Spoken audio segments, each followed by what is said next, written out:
Velkomin í föstudagsþáttinn. Til mín í sófann eru komnir Stefán John Stefánsson, verkefnastjóri Hugarfars og Páll Árdal, stjórnarmaður Heila Heilla. Velkomnir.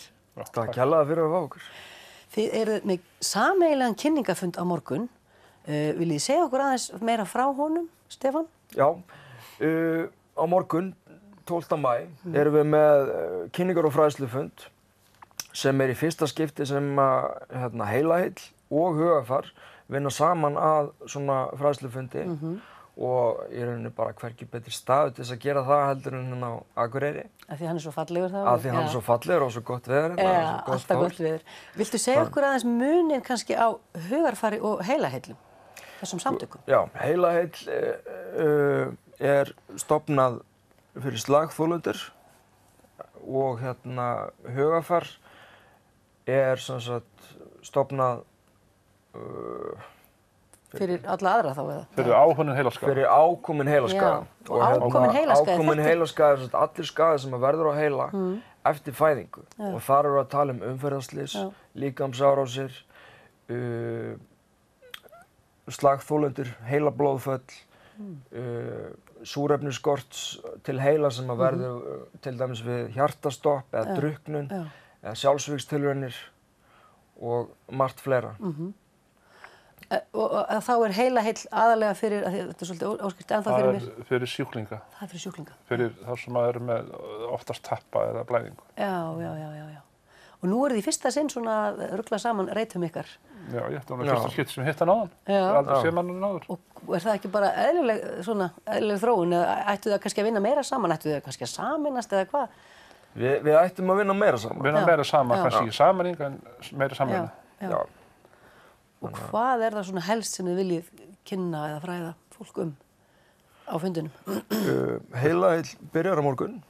Já, þeir byrja, Þórir, formaður byrjar og kynnir Heila Heill og hann kynnir örgulega líka app sem Heila Heill gaf út í fyrra. Já. Sem er þannig að menn geta ítt á það þá kemur upp 4 hugmyndir, hvort það sé lömun eða málstól, svoleiðis. Já. Og ef við getum ekki talað neitt, þá ítir þú bara takka, hún sendir það upplýsingar þig og hvað það stattur. Þetta er eitthvað, út að villast eða tínast eða eitthvað svoleiðis? Já, nei, bara ef það er heila blóðfall eða svoleiðis. Já. Og það er, held ég, 3000 manns búin að taka þetta niður á Play Store og Apple Store og ég veit það eru 18 manns búin að nota þetta. Já. Og er þetta það fólk sem er bara að upplifa eitthvað í fyrsta sinn sem notar þetta eða einhverju sem eru með sjúkdóminn sem notar þetta? Nei, bara þú getur tekið þetta inn og hver sem er. Og svo ef ég er í einhverjum vanda þá get ég notað appið? Já. Það er að skrifa inn kennitöluna og þá fá þær upplýsingar þig. Já. Og þetta er eini staðurinn í heiminum þar sem maður má nota kennitölu. Þetta má ekki í Evrópu. Nei, ok. Það er einhver persónuverndarlög þá? Persónuverndarlög þar. Er þetta íslenskt app? Já. Það var gert á vegum Heila Heilla að vera styrkur á ríkinu. Já.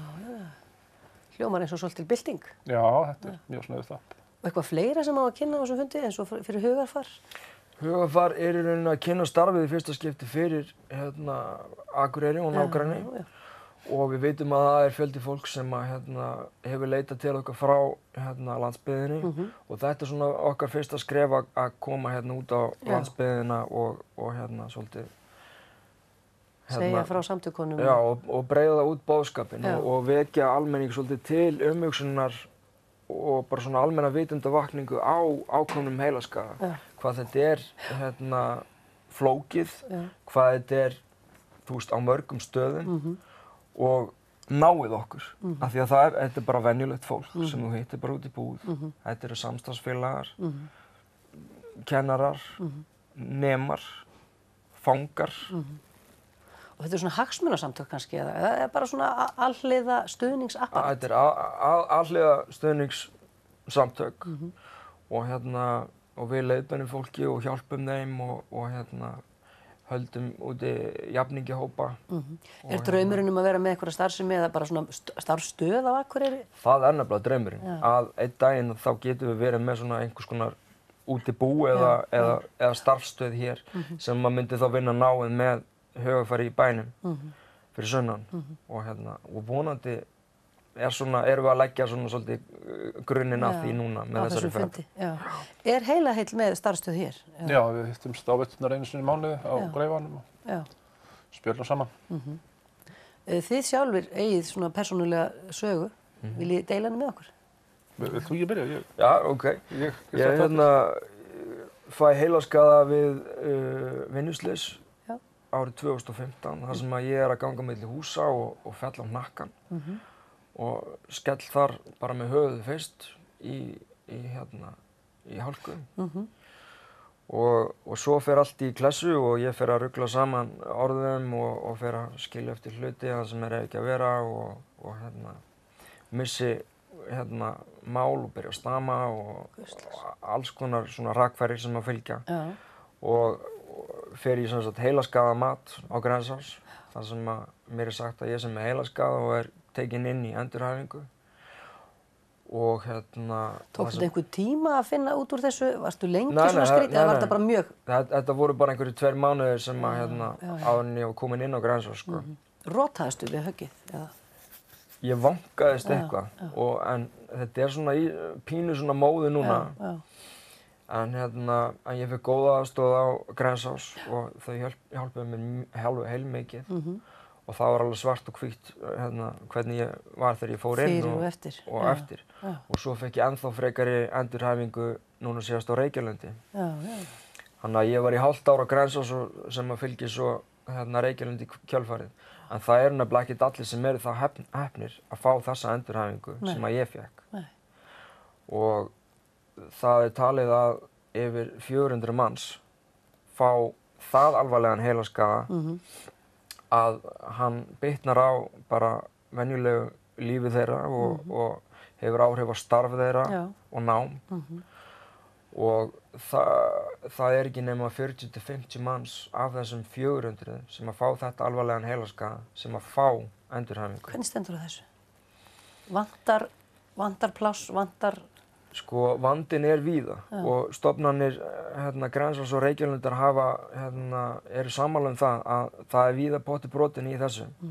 Og núna síðast fórum við bara til Svanhvítar Svavars heilbrigðisráðherra núna í desember, þar sem að hún hét því að skipa starfshóp til þess að fara yfir þetta málefni af því að þessar tölur eru bara ekkert í lagi og þetta á ekki að vera svona.